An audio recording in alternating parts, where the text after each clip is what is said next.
आशिया चषकामध्ये आज दुबईत भारत आणि पाकिस्तान दरम्यान मॅच होणार आहे। त्यावरून महाराष्ट्रात राजकीय सामना रंगलाय। ठाकरेंच्या शिवसेनेनं या मॅचला कडाडून विरोध केलाय। आज ठाकरेंच्या शिवसेनेकडून राज्यभरामध्ये माझं कुंकू माझा देश आंदोलन करण्यात येणार आहे। दरम्यान यावर काल पत्रकार परिषद घेत उद्धव ठाकरेंनी मोदी सरकार आणि भाजपवर कडाडून हल्ला चढवलाय। पहलगाम हल्ल्यानंतर पाकिस्तानशी क्रिकेटचा सामना म्हणजे शहीदांचा अपमान असल्याचं हल्लाबोल उद्धव ठाकरेंनी केलाय। तर उद्धव ठाकरे काय म्हणालेत पाहूयात।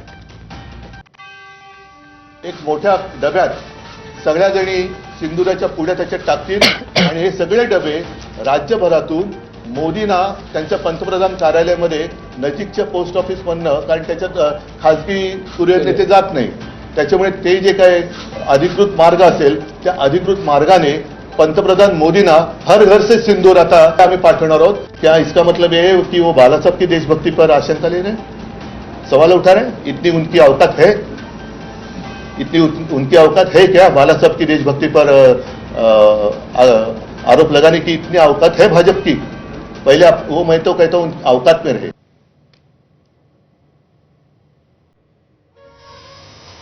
तर भारत पाकिस्तान सामन्याला विरोध करताना ठाकरेंच्या शिवसेनेनं काय रणनीती आखली आहे पाहूयात। भारत पाक सामन्यावर बहिष्कार करा, संपूर्ण देशामध्ये निषेध करायला हवा। ऑपरेशन सिंदूर नाव ठेवलं तसं मॅचला काय नाव देणार असा सवाल देखील विचारण्यात आलाय।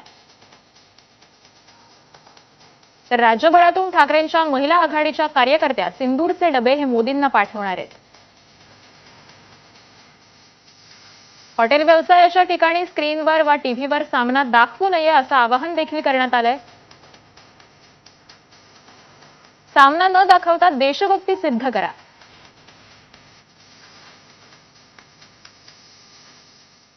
कोल्हापूरमधील हॉटेल मालकांना ठाकरेंच्या पक्षानं अशी विनंती केली आहे।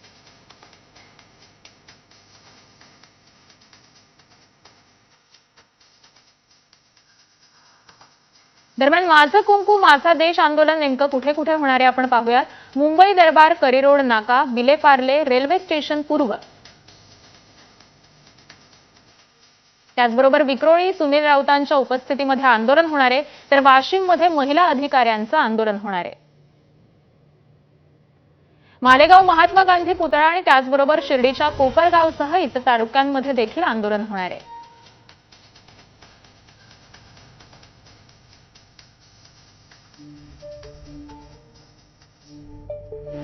तर ऑपरेशन सिंदूर नंतर पहिल्यांदाच क्रिकेटच्या मैदानावर भारत आणि पाकिस्तान हे आमने सामने येणार आहेत। आशिया कपमध्ये भारताचा सामना हा कट्टर प्रतिस्पर्धी असणाऱ्या पाकिस्तानशी होणार आहे। आज दुबईमध्ये भारत आणि पाकिस्तानमध्ये हाय व्होल्टेज असा क्रिकेट सामना रंगणार आहे। भारतामध्ये होणाऱ्या T20 विश्वचषकाच्या पार्श्वभूमीवर हा सामना अत्यंत महत्त्वाचा आहे। जम्मू काश्मीरमधील पहलगाम इथं झालेल्या दहशतवादी हल्ल्यामध्ये 26 पर्यटकांचा मृत्यू झाल्यानंतर दोन्ही देशांमधील संबंध हे अलीकडेच बिघडलेले आहेत आणि त्यामुळे या सामन्याची हजारो तिकीटं ही अजूनही विनाविक्री उपलब्ध असल्याची माहिती आहे। दोन्ही संघांनी आतापर्यंत एक सामना जिंकल्यामुळे आजचा सामना कोण जिंकणार याकडे लक्ष लागलंय। दरम्यान भारतीय वेळेनुसार आज रात्री 8 वाजता या सामन्याला सुरुवात होणार आहे।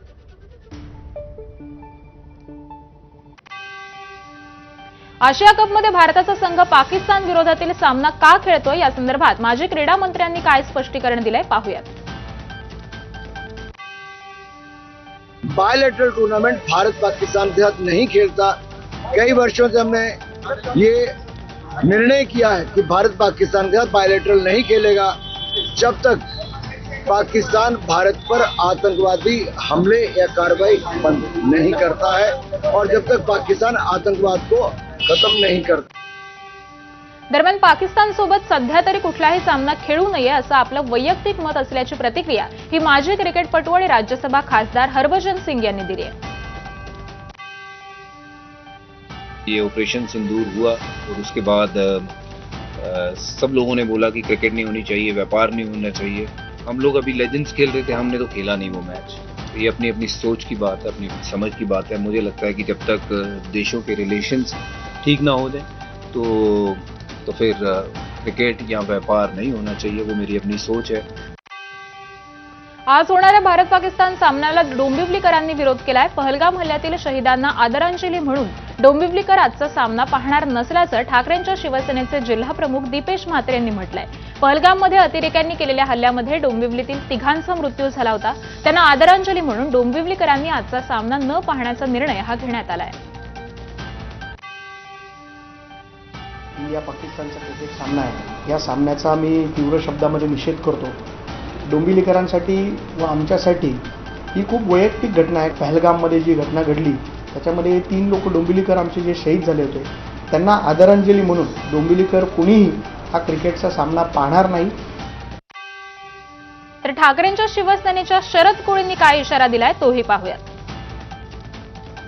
पाकिस्तान बरोबर चाललेली मॅच महाराष्ट्रातल्या कुठल्याही हॉटेल चालक मालकांनी स्क्रीनवर दावू नये. आणि जर कुठला हॉटेल चालक मालकांनी जर मॅच धावण्याचा प्रयत्न केला तर त्याच्या हॉटेलमधली स्क्रीन ह्या बॅटनं फोडली जाईल, लक्षात ठेवा. लातूरमधील दादगी गावामध्ये शिवाजी मेळे यात 32 वर्षीय व्यक्तीनं आत्महत्या केली. शिवाजी मेळे मुलांच्या शैक्षणिक लाभासाठी महादेव कोळी जात प्रमाणपत्राच्या प्रतीक्षेत होते. त्यांनी वर्षभरापूर्वी मुलांसाठी महादेव कोळी जात प्रमाणपत्र मिळवण्यासाठी अर्ज केला होता. मात्र प्रमाणपत्र न मिळाल्यामुळे मुलांना शिष्यवृत्ती आणि शैक्षणिक सुविधा या मिळत नव्हत्या. कुटुंबाची जबाबदारी आणि मानसिक तणाव यामुळे त्यांनी हे टोकाचं पाऊल उचललंय. त्यांनी आत्महत्येपूर्वी चिठ्ठी लिहित सरकारवर टीका केली आहे. माझी 2 लेकरं आहेत, ती शिकणारी आहेत. मी मजुरी करून घर चालवतो, हे सरकार प्रमाणपत्र देत नाही म्हणून आत्महत्या करत असल्याची चिठ्ठी त्यांनी लिहिलेली आहे. कुटुंबाची जबाबदारी आणि मानसिक तणाव यामुळे त्यांनी हे टोकाचं पाऊल उचललंय. या सर्व पार्श्वभूमीवर ही आत्महत्या आंदोलनाला आणखीन तीव्र करेल अशी चिन्ह आहेत. कोळी समाजासाठी प्रमाणपत्र का मिळावं म्हणून आत्महत्या करून करंटाला धरूनच मेली. ही लेकरं कसं सांभाळावं, कसं जीवन जगावं म्हणून आत्महत्या केली त्यांनी. आपल्या गावातून 100 ते 150 लोकांचे दाखल माझ्या हाताने आपण नेऊन दिला होती. तर सगळं आपला समाज आपलं बघलायला प्रयत्न करायला आपल्याला कोण दखल घेणं गेले शासन आपली. मग का करणार म्हटलं तर त्यांना ऐकायला तर नाही. रोजचं माझ्या मागे सारखं लागायचं चालतं. आता काल परवा मागे आपण इथं मोर्चे केलो मोठे तरी बी त्यांना लागायला तयार नाही. त्याच्यासाठी माझ्या भावानं आत्महत्या केलेला आहे. तर महादेव कोळी समाजाच्या मुख्य मागण्या काय आहेत आपण पाहूयात. सुलभतेने जातीचं प्रमाणपत्र देण्यात यावं. त्याचबरोबर रक्त नात्यातील व्यक्तीला वैधता प्रमाणपत्र देण्याबाबत परिपत्रक काढावं. 1950 पूर्वी कोळी नोंदी असलेल्या व्यक्तींना त्या आधारावर जात प्रमाणपत्र निर्गमित करावं.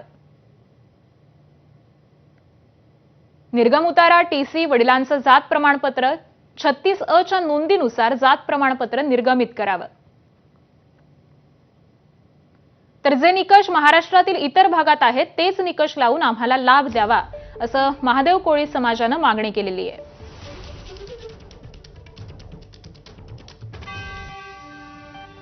दरम्यान याच संदर्भामध्ये अधिक माहिती देत आहेत आमचे प्रतिनिधी. आपण त्यांच्याकडून या संदर्भातली अधिक माहितीही जाणून घेऊयात. काल एक अतिशय धक्कादायक घटना घडलेली आहे. शिवाजी मेळे नावाचे जे 35 वर्षीय युवक आहे, या युवकानं आत्महत्या केलेली आहे.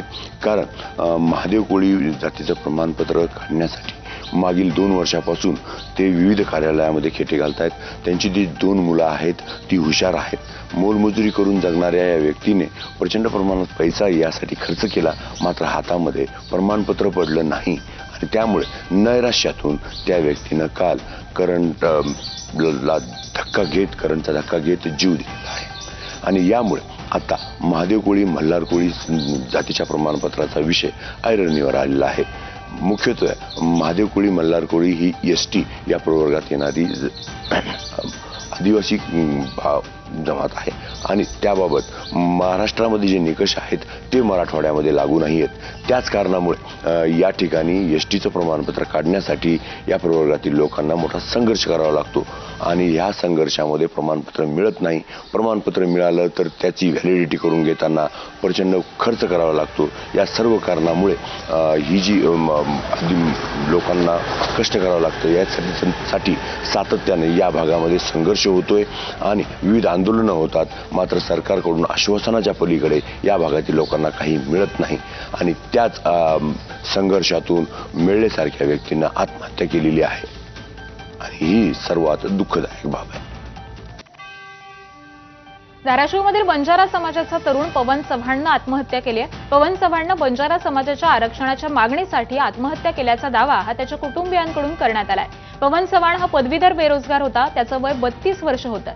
जालना इथल्या आरक्षणाच्या आंदोलनातून परतल्यानंतर पवननं हे टोकाचं पाऊल उचललंय. पवनच्या पश्चात आई वडील, पत्नी आणि 2 मुलं असं कुटुंब आहे. बंजारा समाजाला हैदराबाद गॅझेटप्रमाणे आरक्षण मिळावं अशी मागणी ही पवननं सुसाईड नोटमध्ये केल्याचा कुटुंबियांनी दावा केलाय. आपलं एवढं शिक्षण होऊन आपला काय फायदा? एक आरक्षण बाबतीत आपल्याला कुठेही नोकरी भेटत नाही. त्यासाठी आपल्याला काहीतरी मार्ग काढावा लागेल. मी सुद्धा नोकरीत प्रयत्न केलो, त्यांनी सुद्धा केलं, पण या आरक्षणामुळे आम्हाला नोकरी लागली नाही. म्हणून तो राहत्या घरामध्ये गळफास घेऊन आत्महत्या केलेली आहे. महाराष्ट्र शासनाला विनंती करतोय की त्यांना आर्थिक मदत भेटावं. मराठा आरक्षणाच्या मुद्द्यावरून नांदेडच्या लोहा तालुक्यातील रिसनगावमध्ये मराठा विरुद्ध ओबीसी वाद पेटलाय. मराठा संस्थाचालक असलेल्या शाळेत ओबीसींच्या विद्यार्थ्यांना शिक्षण देणार नाही अशी भूमिका ओबीसी बांधवांनी घेतली आहे. दरम्यान आरक्षणाच्या या लढाईमुळे गावागावात वातावरण हे चांगलंच तापलंय. अखिल भारतीय वीरशैव शिवा संघटनेचे संस्थापक अध्यक्ष मनोहर धोंडेंनी मराठा आरक्षणाच्या जीआरला विरोध करत कोर्टामध्ये याचिका दाखल केली आणि त्यानंतर मनोहर धोंडे यांच्या संस्थेमध्ये शिक्षण घेणाऱ्या मराठा विद्यार्थ्यांचा प्रवेश हा काढण्यासाठी पालकांनी अर्ज केलाय. मराठा आरक्षणाला विरोध केल्यामुळे 21 विद्यार्थ्यांचे पालक हे धोंडेंविरोधात आक्रमक झालेत. विद्यार्थ्यांचे दाखले काढण्यासाठी पालकांनी सामूहिक अर्ज केलाय. मराठा समाजाच्या या भूमिकेनंतर रिसन गावातील ओबीसी समाज हा देखील आक्रमक झालाय.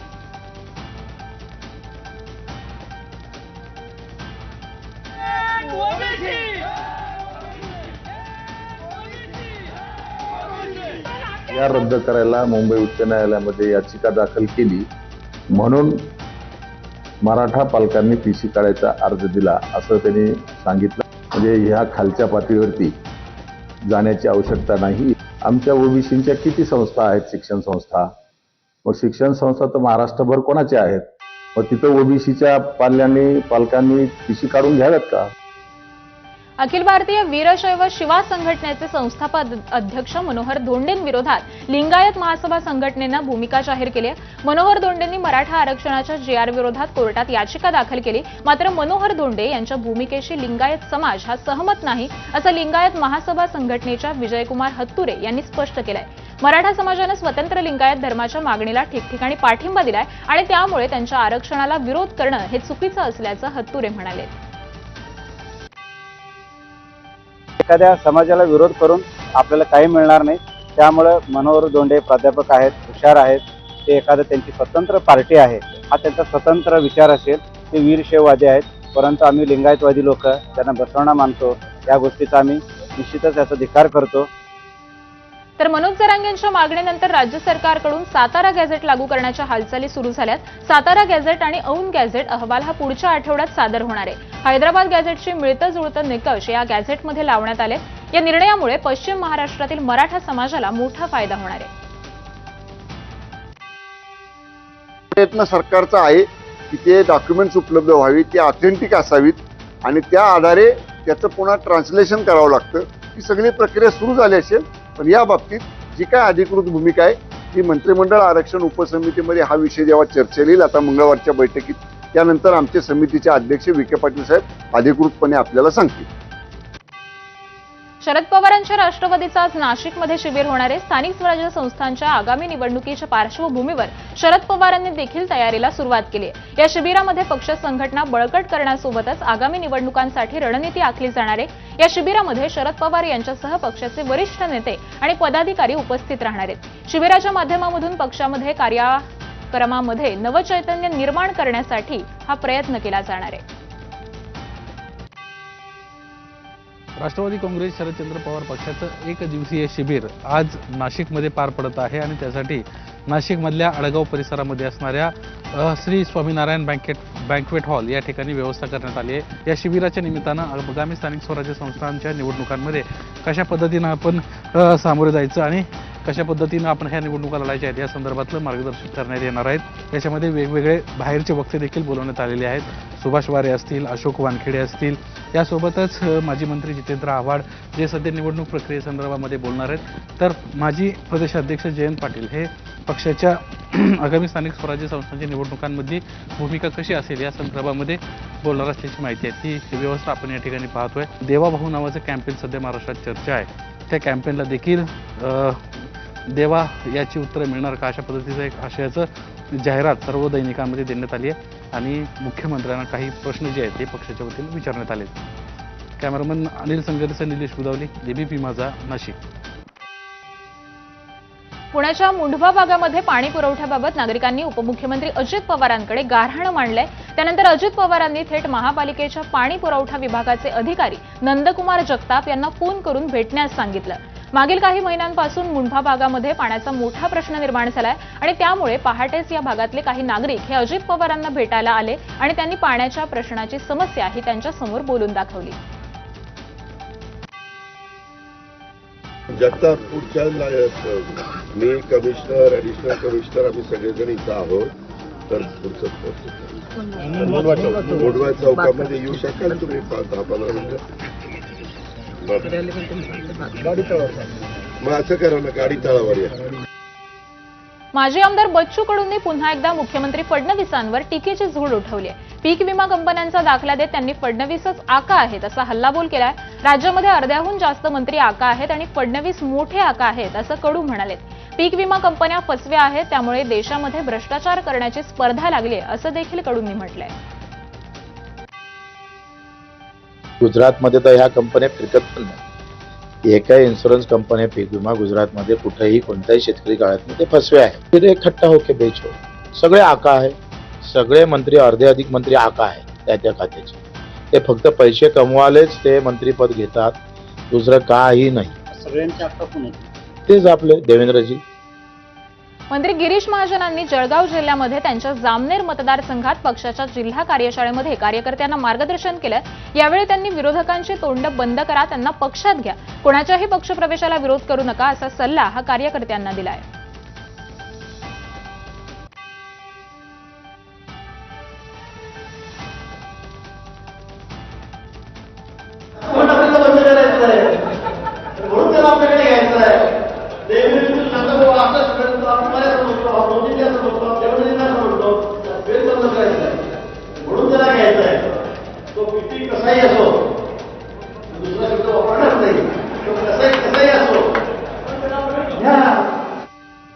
नवी मुंबई आंतरराष्ट्रीय विमानतळाला दिवंगत लोकनेते दिबा पाटील यांचं नाव देण्यात यावं ही मागणी पुन्हा एकदा जोर धरू लागली आहे। भिवंडीचे खासदार सुरेश म्हात्रे उर्फ बाळ्यामामा यांनी थेट केंद्र सरकारला इशारा दिलाय। नवी मुंबई विमानतळाला जोवर दिबा पाटील यांचं नाव देत नाहीत तोवर या विमानतळाचं उद्घाटन होऊ देणार नाही अशी भूमिकाही खासदार म्हात्रे यांनी पत्रकार परिषदेमध्ये बोलून दाखवली आहे। आज दिबा पाटील यांच्या जन्मशताब्दीनिमित्त भिवंडी ते नवी मुंबईतील जासई गाव अशी कार रॅली काढण्यात येणार आहे। या रॅलीमध्ये 2000पेक्षा अधिक वाहनही सहभागी होतील अशी माहिती देखील देण्यात आली आहे। लक्ष या गोष्टीकडे यावं आणि म्हणूनच आपण हे रॅलीचं आयोजन केलेलं आहे। मी सगळ्या स्थानिक भूमिपुत्रांना आवाहन करेन की आपण सगळेजण जास्तीत